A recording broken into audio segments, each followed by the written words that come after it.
तो hi everyone, स्वागत है आपका सफर ऑनलाइन क्लासेस में। और मेरा नाम है रवि और आज मैं आपको बताने वाला हूँ 12th क्लास के गद्य खंड का 13 चैप्टर। और इसको ट्रिक से याद कैसे रखें और कभी ना भूलें, यानी कि जन्मों जन्म तक ना भूलें। उस ट्रिक के बारे में हम चलते हैं जानने के लिए। सबसे पहला चैप्टर है बातचीत। क्या है? बातचीत। तो बातचीत का लेखक है बालकृष्ण भट्ट और ये विधा जो है निबंध है। क्या है? निबंध है। तो बातचीत यानी कि बातचीत हम किससे करेंगे? बालक से करेंगे। अगर बालक कृष्ण जैसा हो, तो कृष्ण भगवान के जैसा हो, तो भाई इतना निमन बात बोलता है कि मजा आता है। यानी कि बातचीत का लेखक है बालकृष्ण भट्ट जी। बातचीत कौन लिखा है? बालकृष्ण भट्ट जी। और ये निमन बात बोलता है तो निबंध हो गया। क्या हो गया? निबंध हो गया। अब चलते हैं दूसरा चैप्टर, उसने कहा था। क्या हो गया? उसने कहा था। किसने कहा था भाई? अब देखो, उसने कहा था, इससे क्या याद रहता है भाई? जब स्कूल जाते हैं बोलता है कि उसने कहा था। अरे उसने कहा था पता है, शर्मा के कही थी इसे। उसने कहा था, आइएगा 26 जनवरी में। तो उसने कहा था किसने लिखा है? चंद्रधर शर्मा गुलेरी जी। यानी कि उसने शर्मा के कहा। उसने क्या कहा? शर्मा के कहा। तो चंद्रधर शर्मा गुलेरी जी। और भाई उसने क्या कहा? कहानी की तरह बना के कहा। उसने कहा, एक कहानी जैसा लग रहा है कि नहीं? यह एक क्या है? कहानी है। क्या है? कहानी है। अब चलते हैं चैप्टर नंबर 3। तो संपूर्ण क्रांति। संपूर्ण क्रांति का मतलब ही जयकारा लगाना, यानी कि जय हो, यानी कि क्रांति हो रहा है वहाँ। और क्रांति हो रहा है तो भाषण भी देता होगा ना। क्रांति में भाषण भी होता है, ये बदल देंगे, वो बदल देंगे, सब चीज़ बदल देंगे, लेकिन होता कुछ नहीं भाई। यानी कि संपूर्ण क्रांति यानी कि जयकारा लगाएगा तो जय प्रकाश नारायण जी। और क्रांति में भाषण भी दिया जाता है तो भाषण, ये क्या है? एक भाषण है। अब चलते हैं अर्धनारीश्वर। चौथा चैप्टर है अर्धनारीश्वर। तो अर्धनारीश्वर यानी कि ईश्वर आ रहा है लास्ट में। तो ईश्वर कौन है इसमें भाई? ईश्वर है रामधारी सिंह दिनकर जी। राम भगवान क्या है? एक ईश्वर का ही रूप है कि नहीं? एक ईश्वर का ही रूप है। तो ये क्या हो गया? रामधारी सिंह दिनकर जी। और ईश्वर दुनिया में राम जैसा एक ही है, राम जैसा ईश्वर एक ही है। तो इसीलिए ये क्या है? एकांकी है। तो फिर से एक बार करते हैं, अर्धनारीश्वर। ईश्वर के रूप में कौन है भाई? रामधारी सिंह दिनकर, राम जी है। कौन है? राम जी है। राम जी जैसा कोई नहीं है, राम जी एक ही है, इसीलिए ये क्या है? एकांकी है। ठीक। अब चलते हैं 5वां चैप्टर, रोज। इस चैप्टर का नाम है रोज। अब चलते हैं, रोज कहते हैं ना, यानी कि हम छोटे थे तो यानी कि दादा या दादी रहता था, उसे कहते आगे एक कहानी सुना दे। तो मतलब दादी से कहते आगे एक कहानी सुना दे। तो आगे तो अज्ञे जी कौन था? रोज आगे करके हम कहानी सुनते थे। आगे यानी कि सच्चिदानंद हीरानंद वात्स्यायन अज्ञे जी इस चैप्टर के लेखक है। और ये क्या है? एक कहानी है। तो रोज जो है ना, एक कहानी सुना दे, आगे करते थे अज्ञे जी। अब है एक लेख और एक पत्र। एक लेख और एक पत्र। हम लिख रहे हैं लव लेटर। ऐसे लिखता है जी, ऐसे चोरी छुप के लिखता है। अगर कोई आ जाए आदमी तो भागने से कि नहीं रे, भागता है कि नहीं, या तो भागेगा कि नहीं? तो यही कहता है, क्योंकि वो क्या लिख रहा है? ऐतिहासिक पत्र। ऐसा लव लेटर लिख के देंगे ना, मतलब जो है ना वो ऐतिहासिक पत्र बन जाए, यानी कि वो जन्मों जन्म तक याद रखे, ऐसा पत्र लिख के देंगे। तो इसलिए एक लेख और एक पत्र का जो लेखक है ये भगत सिंह है। कौन है? भागता है कि नहीं? जब एक लेख और एक पत्र लिखता है आदमी, कि भागेगा कि नहीं रे? हाँ लिख रहे हैं ना हम, ऐतिहासिक पत्र उसको देंगे। तो ये क्या है? एक लेख और एक पत्र क्या है? भगत सिंह ने लिखा है। और ये क्या है? एक ऐतिहासिक पत्र है। क्या है ये? ऐतिहासिक पत्र है। अब चलते हैं चैप्टर नंबर 7, ओ सदा नीरा। ओ सदा नीरा के मतलब अर्थ में ही शब्द छिपा हुआ है भाई। यानी कि नीरा मतलब होता है, या नीर मतलब होता है जल, नीर मतलब होता है जल, और जग यहाँ है। तो पानी जो, नीर मतलब जल, यानी कि पानी को किससे पीते हैं भाई? जग से पीते हैं कि नहीं? तो जो से जगदीश चंद्र माथुर। और ये क्या है? पानी कैसे पियेंगे? खराब पानी पियेंगे? नहीं पियेंगे भाई, नीमन पानी रहेगा तब पियेंगे। यानी कि ये क्या है? एक निबंध है। क्या है? निबंध है। तो फिर से, ओ सदा नीरा। नीरा में नीर मतलब होता है जल, और जल जो है जग से पीते हैं तो जगदीश चंद्र माथुर। और नीमन पानी रहेगा तब ये पियेंगे, तो निबंध है। ये क्या है? निबंध है। यानी कि ओ सदा नीरा के लेखक है जगदीश चंद्र माथुर, और ये क्या है? एक प्रकार का निबंध है। अब चलते हैं 8वां चैप्टर, सिपाही की माँ।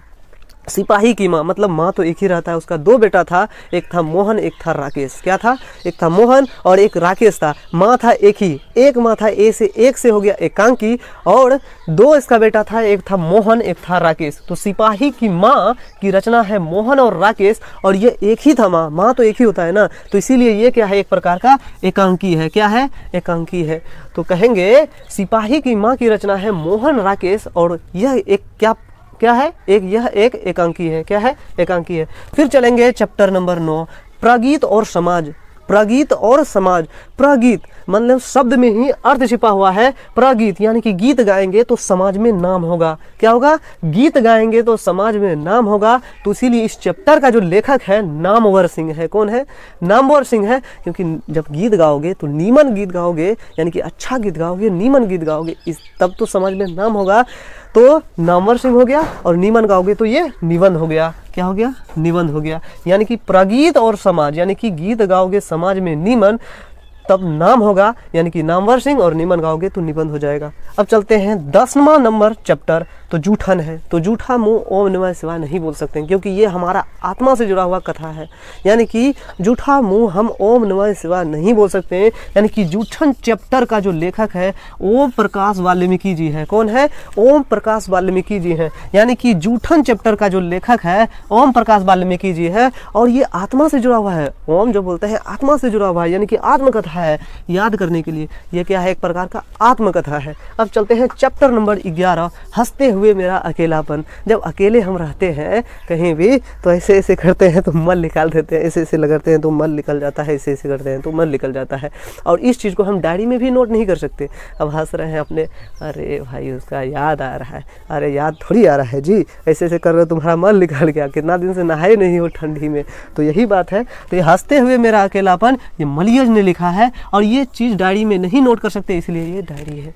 यानी कि हंसते हुए मेरा अकेलापन, अकेलापन में हंस रहे हैं, अकेले हैं, ऐसे ऐसे लगा रहे हैं, और मन निकल गया जी। और देखो ये चीज़ तो हम किसी को नहीं बताएंगे, हम नहाए नहीं हैं, इसीलिए ये चीज़ हम किसी को नहीं बताएंगे। हंसते हुए मेरा ऐसे ऐसे करियो रहे हैं, हंस रहे हैं तो मलियज, मन निकल रहा है तो मलियज। तो ये हंसते हुए मेरा अकेलापन का जो लेखक है, राइटर है, तो मलियज है। और ये चीज़ हम डायरी में भी नोट नहीं कर सकते हैं, ये डायरी हो गया। ये क्या? ये विद्या क्या है? ये डायरी है। विधा क्या है? डायरी है। तिरिच, तिरिच ये सबसे बड़ा चैप्टर कहा जाता है 12th क्लास में, सबसे बड़ा चैप्टर है तिरिच। तिरिच तिरिच उदय प्रकाश जी ने लिखा है। तो उदय प्रकाश यानी कि प्रकाश जब उदय होता है वो तिरछे होता है, कभी सीधा नहीं होता है। देखे होंगे अब कहानी, पहले दादा दादी बोलता था, कहानी सुनाता था कि प्रकाश जो है ना कोना कोनी निकलता है, यानी कि तिरछा निकलता है।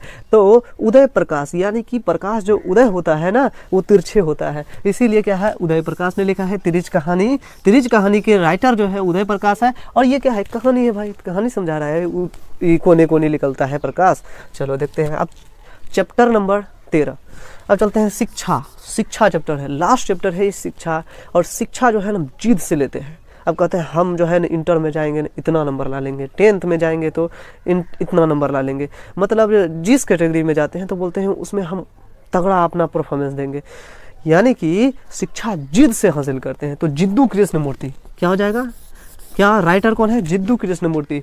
और ये क्या है? जब सफल हो जाता है आदमी, जिद से शिक्षा ग्रहण करता है, उसके बाद कुछ जॉब लग जाए तो बाद में क्या भाषण देगा, लंबा चौड़ा एकदम संभाषण करेगा, कहेगा हम तो अगरबत्ती की रोशनी में पढ़ते हैं, हम तो यहाँ पढ़ते हैं, हम तो वहाँ पढ़ते थे, मतलब लाइट नहीं रहता था तभियो पढ़ते थे, मतलब बहुत प्रकार का भाषण देगा। यानी कि शिक्षा जो है जिद से प्राप्त होता है, यानी कि जिद्दू कृष्णमूर्ति जी।